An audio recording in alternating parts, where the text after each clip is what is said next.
ಆಗ್ಬಿಡಕ್ಕಂತ ನಾವು ಮಾಡ್ತೀವಿ. ಬೇಗ ಶ್ರೀಮಂತ ಆಗ್ಲಿಕ್ಕೆ ಹೆಂಗೆ ಸಾಧ್ಯ ಐತಿ? ಒಂದು ನಾವು ತಿಳ್ಕೊಬೇಕು. ಏನು ತಿಳ್ಕೊಬೇಕಂದ್ರೆ ನಾವು ನಿಧಾನವಾಗಿ ದುಡಿದ್ರೂ ಕೂಡ ನಿಯತ್ತಾಗಿ ದುಡಿಬೇಕು. ಅಂತಹ ಮಾತ್ರ ಜಗತ್ತಿಗೆ. ಮತ್ತು ಒಂದು ಪುಸ್ತಕದ ಅಂಗಡಿ ಇತ್ತಂತ. ಆ ಪುಸ್ತಕದ ಅಂಗಡಿ ಒಳಗಡೆ ಪುಸ್ತಕ ಮಾರಾಟಕ್ಕಿಟ್ಟಿದ್ರು. ಒಬ್ಬ ಪುಸ್ತಕ ಖರೀದಿ ಮಾಡಲಿಕ್ಕೆ ಹೋಗ್ತಾನಂತೆ. ಅಲ್ಲಿ ಒಂದು ಪುಸ್ತಕದ ಟೈಟಲ್ ಭಾರಿ ಚಂದ ಇತ್ತಂತೆ. ಒಂದು ದಿನದಲ್ಲಿ ಶ್ರೀಮಂತನಾಗುವುದು ಹೇಗೆ ಅಂತಂದೇಳಿ. ಏನು ಪುಸ್ತಕದ ಹೆಸರು? ಒಂದು ದಿನದಲ್ಲಿ ಶ್ರೀಮಂತನಾಗುವುದು. ಆ ಪುಸ್ತಕದ ಹೆಸರು ಒಂದು ದಿನದಲ್ಲಿ ಶ್ರೀಮಂತನಾಗುವುದು ಹೇಗೆ ಅಂತಕ್ಕಂಥ ಪುಸ್ತಕ ಇತ್ತಂತೆ. ಒಬ್ಬ ನೋಡಿದಂತೆ, ಭಾರಿ ಆಗ್ತಿದೆ ಪುಸ್ತಕ ಖರೀದಿ ಮಾಡಿಟ್ರಪ್ಪ, ಶ್ರೀಮಂತನಾಗಿಬಿಡ್ಬೋದು ಅಂತಂದೇಳಿ ಅಂಗಡಿಯವನು ಕೇಳ್ತಾನೆ, ನಂಗೆ ಕೊಡ್ರಿ ಅಂತಾನೆ. ಅವ ಅಂಗಡಿಯವಂತಾನಂತೆ, ಇದು 10,000 ರೂಪಾಯಿನಂತವ. ಇವಾಗ ತಗೊಳಕ್ಕೆ ಖರೀದಿ ಮಾಡೋಕೆ ಹೋಯ್ದಲ್ಲ ಅವ ಅಂತಾನಂತೆ, ಅದು 10,000 ಅಲ್ರಿ, 20,000 ಆದರೂ ಕೊಡ್ರಿ. ಯಾಕಂದ್ರೆ ಅದು ಓದ್ಮೇಲೆ ಹೇಗಿದ್ದರೆ ಶ್ರೀಮಂತ ಆಗ್ತಿದ್ದಲ್ಲ ಅಂತ. ಎಷ್ಟರ ಪುಸ್ತಕ ಖರೀದಿ ಮಾಡ್ಬೋದು ನಾನು?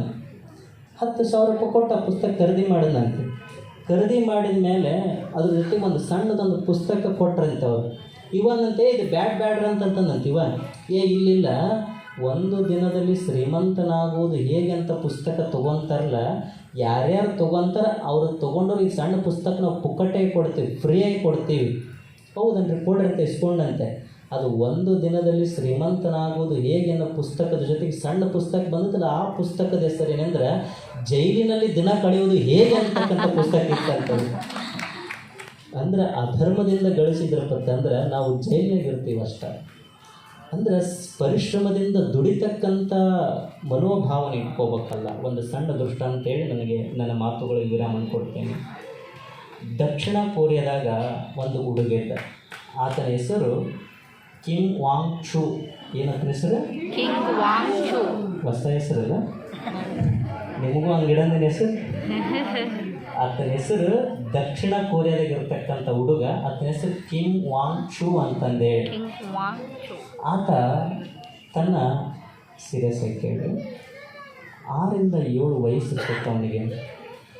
ಸಣ್ಣ ಹುಡುಗ ಇರ್ತಾನೆ, 6ರಿಂದ 7 ವಯಸ್ಸು ಇರ್ತೈತಿ. ಅವರಪ್ಪ ತೀರ್ಕೊಂಡ್ಬಿಡ್ತಾನೆ. ಕಿತ್ತು ತಿನ್ನುವಂತಹ ಬಡತನ ಇರ್ತೈತಿ. ಆ ಬಡತನದೊಳಗಡೆ ಆ ಹುಡುಗ ಬೆಳೀತಾನೆ. ಎಷ್ಟರ ಮಟ್ಟಿಗೆ ಬಡತನ ಇರ್ತಂದ್ರೆ, ಆ ಕಿಮ್ಗೆ ಒಬ್ಬ ತಂಗಿ ಇರ್ತಾಳೆ, ತಾಯಿ ಇರ್ತಾಳೆ. ತಾಯಿಗೆ ಏನೂ ಗೊತ್ತಿಲ್ಲ, ಏನು ಕೆಲಸ ಮಾಡ್ಬೇಕು ಅನ್ನೋದು ಗೊತ್ತಿಲ್ಲ. ಆಕೆ ಏನು ಮಾಡ್ತಾಳೆ ಅಂದ್ರೆ, ಇನ್ನೊಬ್ಬರು ಮನೆ ಒಳಗಡೆ ಕಸ ಮುಸಿರಿ, ಇನ್ನೊಬ್ಬರ ಮನೆ ಒಳಗಡೆ ಬಾಂಡೆ ತಿಕ್ಕೋದು, ಕಸ ಹೊಡೆಯೋದು, ನೆಲ ಒರೆಸುವಂಥ ಕೆಲಸವನ್ನು ಮಾಡ್ತಿರ್ತಾಳೆ.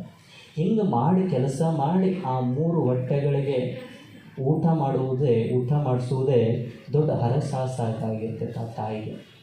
ಇದನ್ನು ನೋಡಿದಂಥ ಕಿಮ್ಗೆ ಭಾಳ ನೋವು ಅನಿಸುತ್ತೆ. ಕೆಲವು ಬಾರಿ ಎಷ್ಟರ ಮಟ್ಟಿಗೆ ಆಗ್ತೈತೆ ಅಂದರೆ 2ನೇ ಹೊತ್ತಿನ ಊಟಕ್ಕೂ ಕೂಡ ಪರದಾಡುವಂಥ ಪರಿಸ್ಥಿತಿ ಇರ್ತೈತಿ. ಇದನ್ನು ಕಿಮ್ ನೋಡ್ತಾನೆ, ನಮ್ಮ ಅವ್ಗೆ ಏನಾದರೂ ಸಹಾಯ ಮಾಡಬೇಕು. ಸುಮ್ಮನೆ 6 ವರ್ಷದ ಹುಡುಗ ತಾಯಿಗೆ ಏನು ಮಾಡಿ ಸಹಾಯ ಮಾಡ್ಲಿಕ್ಕೆ ಸಾಧ್ಯ ಐತಿ? ಸುಮ್ಮನೆ 6 ವರ್ಷದ ಸಣ್ಣ ಹುಡುಗ ಏನು ಮಾಡ್ತಾನಂತಂದ್ರೆ, ಅವ್ರ ಅವನ ಕಷ್ಟವನ್ನು ಕಂಡು ರಾತ್ರಿ ಹೊತ್ತು ಏನು ಮಾಡ್ತಾನಂದ್ರೆ ಹೊಟ್ಟೆ ತುಂಬ ನೀರು ಕುಡಿದು ಮನೆಗೆ ಬರ್ತದಂತೆ. ಹೊಟ್ಟೆ ತುಂಬ ನೀರು ಕುಡಿದು ಅವ್ರವ್ಗೆ ಅಂತದಂತೆ, ನಾನು ನಮ್ಮ ಫ್ರೆಂಡ್ ಮನ್ಯಾಗ ಊಟ ಮಾಡ್ಕೊಂಬಂದೀನಿ, ನೀವಿಬ್ಬರು ಊಟ ಮಾಡಿರಿ. ಅವ್ನದ್ದು ಏನಂತಂದ್ರೆ, ಅಟ್ಲೀಸ್ಟ್ ನಾವು ಊಟ ಮಾಡೋದು ಬಿಟ್ರಪ್ಪ ಅಂದ್ರೆ ಇವ್ರು ಇಬ್ಬರಾದರೂ ಕೂಡ ಹೊಟ್ಟೆ ತುಂಬ ಊಟ ಮಾಡ್ತಾರೆ ಅನ್ನತಕ್ಕಂಥ ಭಾವ. ಸಣ್ಣ ಹುಡುಗ, 6 ವರ್ಷದ ಒಂದು ಹುಡುಗ, ಇಬ್ಬರಾಗಿ ಹೊಟ್ಟೆ ತುಂಬ ಊಟ ಮಾಡ್ಲಂತಕ್ಕಂಥ ಭಾವ. ಆದರೆ ಕಳ್ಳು ಗೊತ್ತಾಗಲ್ಲ ತಾಯಿಗೆ.